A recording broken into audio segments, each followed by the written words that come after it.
Osombusazwe bakhombana bodwa basolana ngokusebenzisana namajaji athile. I-EFF noyengumongameli we-ANC uJacob Zuma kanye namalungu e-ANC azibiza nge-Radical Economic Transformation bathi amajaji ambalwa ezwa ngosombusazwe. Inhloko yamajaji uMogoeng yenza lolu daba lababucayi kakhulu ngezinsolo ezithi uNgqongqoshe uPravin Gordhan wambuza ukuthi yahamba kanjani inhlolokhono yomngani wakhe ijaji uAthile. Why did the Honorable Minister make an effort to meet me? We are not friends. I don't know him from anywhere except from television. Why did he make a trip?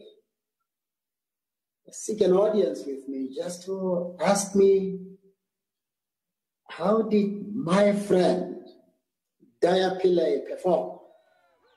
Iphini likamongameli we-EFF uFloyd Shivambu lithi lokhu kukhombisa ukuthi akhona amajaji agwamandwe usombusazwe. That relationship also is beginning to confirm what we've been saying, that sections of the judiciary, some judges are captured by the politicians, and all they do, they abuse the judiciary to fulfill political purposes. Enkulumweni eqoshiwe ephutshukile iphini likanobhala jikelele we-ANC uJesu Duarte ugxeka amajaji athile ekuthiwa achemile kanye namanye ahlezi ekhipha izinqumo ezivuna inhlangano ebusayo i-ANC. Why is it that whenever we go to the North Gauteng High Court, we know that we will lose the case? It's almost a given that if we go to Dunstan, Mlombo, we will lose the case. It's almost a given that if Judge Flope in the Western Cape listens to a matter, the ANC will come out better.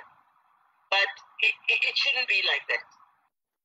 UNgqongqoshe uPravin Gordhan uzichithile izinsolo ezithi kwahlangana nenhloko yamajaji uMogoeng ngo-2016 ukuze bakhulume ngodaba luka mehluleli uAthile. Ngingosamkele Maseko wezindaba ze-SABC ngibika ngiseGoli.